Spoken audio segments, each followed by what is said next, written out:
মনের সুখে বনবাসে। কখনো কি মনের সুখে কি মানুষ বনবাসে যায়? কিন্তু আমরা যাই। এতদিন শুনে এসেছি বনবাসে তারাই যায় যারা নাকি মনের দুঃখে থাকে। আসসালামু আলাইকুম, কি অবস্থা সবার, কেমন আছেন? এক বেহুলা পায়নি তার বাসর ঘর। বেহুলা তার স্বামীকে হারিয়ে পেয়েছিল এক বনবাস, আর আমি স্বামী পাইনি তাই যাচ্ছি বনবাসে। তাই মনে মনে ভাবলাম বনবাসে যেহেতু ঘুরতে যাচ্ছি তাই পছন্দের মানুষটার সাথে একটু দেখা করে যাই। হুট করে যেহেতু রাতের বেলা রাত ফোন দিয়ে বলছে, আপু আমাদেরকে সুন্দরবন যাওয়া লাগবে, আপনি সকালবেলা রেডি হয়ে চলে আসবেন। তো কোনো কিছু প্ল্যান ছাড়াই হুটহাট যেভাবেই ছিলাম ওইভাবেই রেডি হয়ে চলে গেলাম সুন্দরবনের ট্যুরে সবাই একসাথে ঘুরতে। প্রথমবার যখন এসেছিলাম তখন কিন্তু বোটে করে আমরা সেই রিসোর্টে পৌঁছে গেছিলাম, কিন্তু এইবার নদীতে পানি একেবারে কম, এই জন্য আমরা শুধু নদীর এই পার থেকে ওই পারে পার হওয়ার জন্যই বোটে উঠেছি। আর বোটে ওঠার পরে আমরা কিন্তু গাড়িতে করে এমনকি অটোতে করে আমরা সেই রিসোর্টে যাচ্ছি। তো রোদ এত গরম ছিল, কিন্তু এটা আমরা একদমই অনুভব করতে পারিনি,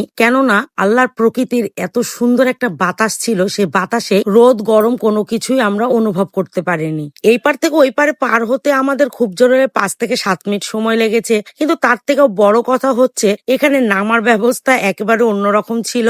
ইতি সবাইকে হেল্প করে করে ওখান থেকে হাত ধরে নামাচ্ছিল, কিন্তু আমি খুব দুশ্চিন্তায় ছিলাম, যেহেতু আমার একটু পায়ের সমস্যা, ভাবছিলাম যে কিভাবে নামবো। তো যাই হোক, ইতিকে ভর করে আমি একদম নেমে পড়েছি। ওখানে আসার পরে আমরা অটোতে করে যাচ্ছিলাম রিসোর্টে। যাওয়ার পথে মাঝপথে দেখি যে তরমুজের এত এত ভুঁই, আর এতই তরমুজ দেখে আমাদের সবার তো লোভ লাগছিল যে একটু যদি তরমুজ নিয়ে আসতে পারতাম। খুব একটা পথে আমাদের সময় লাগেনি রিসোর্টে পৌঁছাতে। তো যাই হোক, আমরা যেহেতু রিসোর্টে পৌঁছে গেছি, আর আমাদের রিসোর্টের নাম হচ্ছে বনবাস। এতদিন শুনে এসেছি বনবাস শুধু জঙ্গলে হয়, কিন্তু বনবাস যে এত সুন্দর হবে, এত সুন্দর দেখতে হবে তা কখনোই কল্পনাও করতে পারিনি। তো রিসোর্টে পৌঁছানোর পরে আমাদেরকে ওয়েলকাম ড্রিঙ্কস দেওয়া হয়। ওয়েলকাম ড্রিঙ্কসটা ছিল তাও আবার কাঁচা আমে, ওফ সেই মজা ছিল। তো সবাই মিলে ওয়েলকাম ড্রিঙ্কস একসাথে নিয়ে একসাথে চেস করে খাওয়া দাওয়ার পরে আমরা চিন্তা করলাম যে রিসোর্টের যে রুমগুলোতে আমরা থাকবো, কেননা ওগুলো আপনাদেরকে দেখানো যাক। তাই আমি ঘুরে ঘুরে একটু দেখছিলাম যে রিসোর্টের রুমগুলো আসলে কেমন। তো দেখলাম মাশাআল্লাহ অনেক সুন্দর, ভিতরে যেমন সুন্দর, সিঁড়ি দিয়ে আবার উপরে উঠে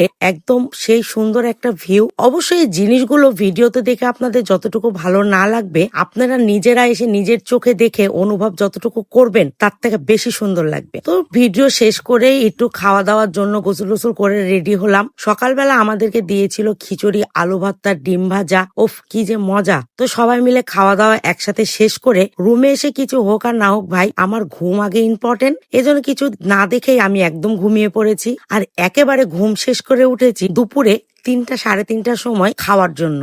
সবাই আপনারা দেরি না করে অবশ্যই বনবাসে চলে আসেন, বনবাসের ফিল্লিতে। তো সবাই ভালো